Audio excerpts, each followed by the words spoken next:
नमस्कार बच्चों। आज हम व्याकरण से नया प्रकरण पढ़ेंगे जिसका नाम है संज्ञा। तो देखिए, संज्ञा की परिभाषा। संज्ञा किसे कहते हैं? किसी व्यक्ति, वस्तु, स्थान, जाति या गुण का नाम बताने वाले शब्दों को संज्ञा कहते हैं। ठीक है, किसी व्यक्ति, वस्तु, स्थान, जाति या गुण का नाम बताने वाले शब्दों को संज्ञा कहते हैं। देखिए, जैसे राम, घोड़ा, मेज, दिल्ली आदि। ठीक है, किसी भी हम जो व्यक्ति हो गया, कोई स्थान हो गया, कोई वस्तु हो गया और पूरी संपूर्ण जाति, जिसमें से भी लोग आगे, से भी जानवर आगे, से भी पहाड़, नदियां आगे, इस प्रकार के जो कोई भी शब्द होते हैं जो हमें इस चीज का बोध कराते हैं, तो उसे हम संज्ञा कहते हैं। ठीक है, संज्ञा कहते हैं। अब देखिए, जैसे यहाँ पे उदाहरण दिए गए हैं, राम, घोड़ा, मेज, दिल्ली। ठीक है, जैसे राम किसी व्यक्ति का नाम है, घोड़ा किसी जानवर का नाम है, मेज वस्तु का नाम है और दिल्ली किसी स्थान का नाम है। तो ऐसे जितने भी शब्द होते हैं उसे संज्ञा कहते हैं।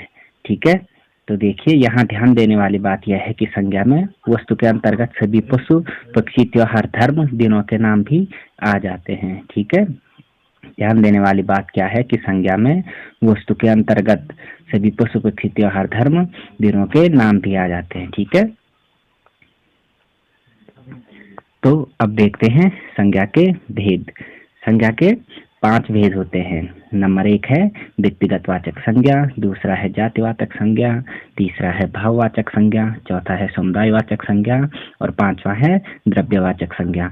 देखिए, मुख्यतः क्या होता है कि हम केवल 3 ही संज्ञा के बारे में पढ़ते हैं, लेकिन 2 संज्ञाएं और भी होती हैं जो समुदायवाचक संज्ञा है और द्रव्यवाचक संज्ञा है। आपने अभी तक इससे पिछली क्लासों में 4, 5, 6 जो भी है वहां आपने मुख्यतः 3 संज्ञाओं के बारे में पढ़ा होगा। व्यक्तिवाचक, जातिवाचक और भाववाचक, ये 3 संज्ञा मुख्य संज्ञाएं हैं, लेकिन 2 संज्ञाएं और हैं जो समुदायवाचक संज्ञा और द्रव्यवाचक संज्ञा के नाम से जानी जाती है। ठीक है, अब देखते हैं हम सबसे पहले व्यक्तिवाचक संज्ञा की परिभाषा देख लेते हैं। क्या है कि जिस शब्दों से किसी विशेष व्यक्ति, वस्तु या स्थान के नाम का बोध हो उन्हें व्यक्तिवाचक संज्ञा कहते हैं। व्यक्तिवाचक में ध्यान दीजिए, जिन शब्दों से किसी विशेष व्यक्ति, किसी विशेष वस्तु और विशेष स्थान का ज्ञान होता है, हमें उसके नाम का बोध होता है, उन्हें व्यक्तिवाचक संज्ञा कहते हैं। अब देखिए, जैसे रमेश, दिल्ली, आगरा, आम, गांधी जी आदि, ये किसी एक ही चीज के बारे में हमें बता रहे हैं। रमेश कोई एक व्यक्ति है, दिल्ली कोई एक शहर है, आगरा एक शहर है, आम एक वस्तु है या एक फल है, या और गांधी जी कोई एक विशेष व्यक्ति है। तो ये कोई विशेष वस्तु के बारे में हमें या विशेष स्थान के या विशेष व्यक्ति के बारे में हमें व्यक्तिवाचक संज्ञा बताती है। ठीक है, व्यक्तिवाचक संज्ञा के अंतर्गत सभी व्यक्तियों के नाम, नदियों के नाम, फूलों के नाम, त्योहारों के नाम, शहरों के नाम, फलों के नाम, पर्वतों के नाम, पुस्तकों के नाम आ जाते हैं। ठीक है, अब देखिए, जैसे हिमालय, बाइबल, दीपावली, गुलाब, गंगा, कानपुर आदि। ठीक है, ध्यान से सुनिए और ध्यान से देखिए उदाहरणों को। अब आगे देखिए, दूसरी संज्ञा क्या है? जातिवाचक संज्ञा। तो जातिवाचक संज्ञा से हमें किसी जाति का पता चलता है। जैसे बच्चे, अब बच्चे में देखिए संपूर्ण बच्चे आगे, किसी एक बच्चे का नाम नहीं लिया है हमने, इसमें सारे बच्चे आगे, सारी पुस्तकें आगे, सारे पशु आगे, सारे फूल आगे। ठीक है, जैसे अब हमने कहा जातिवाचक संज्ञा में पहाड़, तो इसमें सारे पहाड़ आगे। ठीक है, किसी एक पहाड़ का नाम लेंगे तो तब वो है जाति नहीं बल्कि व्यक्तिवाचक संज्ञा हो जाएगी। तो जाति में जो है संपूर्ण जाति आ जाती है इसमें। जैसे फूल कह दिया हमने, तो फूल में क्या हो गया? संसार के सारे फूल आ गए, क्योंकि हम किसी एक विशेष फूल के बारे में नहीं बता रहे हैं, तो इसे हम जातिवाचक संज्ञा कहते हैं। अगर हम कहें कि मुझे फल पसंद है, तो फल इसमें क्या हो गया? जातिवाचक संज्ञा हो गई। ठीक है, क्योंकि इसमें सारे फल आ गए। मुझे केला पसंद है, अब देखिए जातिवाचक संज्ञा और व्यक्तिवाचक संज्ञा में क्या अंतर है कि मुझे केला पसंद है, इसमें केवल एक केले का नाम लिया गया है। ठीक है, कोई विशेष फल के बारे में हमने यहाँ पे बताया है, तो यह विशेष फल केला है, तो यह व्यक्तिवाचक संज्ञा हो जाएगी। और हम कहें फल, तो फल इसमें जातिवाचक संज्ञा आ जाएगी। ठीक है, अब तीसरा देखिए, भाववाचक संज्ञा। तो जिन शब्दों से हमें किसी व्यक्ति या वस्तु के गुण, दोष यानी उसकी दशा के विषय और किसी के मन के भावों के बारे में पता चले तो उन्हें भाववाचक संज्ञा कहते हैं। ठीक है, जैसे नाम से हमें पता चल रहा है भाव, ठीक है, किससे क्या भाव निकल रहा है।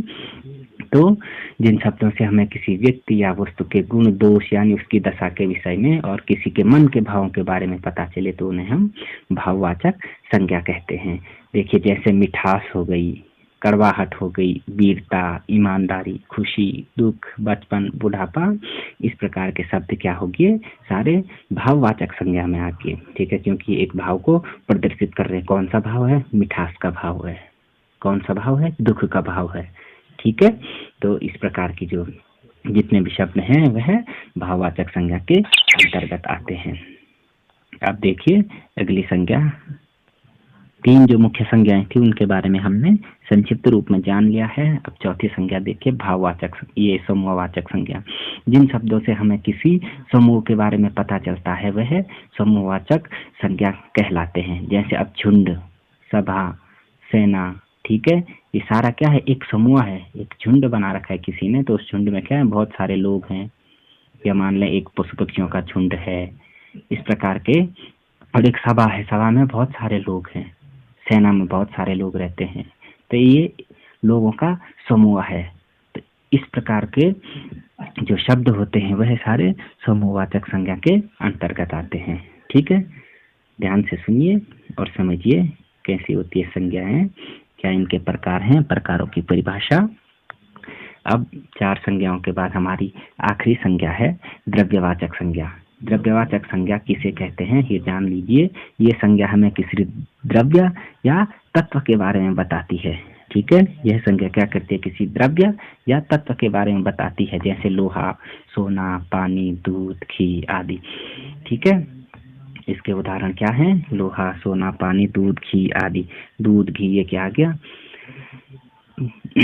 ये जैसे पानी हो गया तरल पेय है, दूध हो गया तरल पेय है, और लोहा, सोना ये क्या है? एक तत्व है। ठीक है, तो ये इस प्रकार के जितने भी शब्द होते हैं यह द्रव्यवाचक संज्ञा के अंतर्गत आते हैं। तो आपके ये पांच संज्ञाएं पूरी हो चुकी हैं। संज्ञा की परिभाषा हो चुकी है, उसके प्रकार हो चुके हैं, और अब इसके साथ साथ आप प्रश्नोत्तर भी कर लीजिएगा।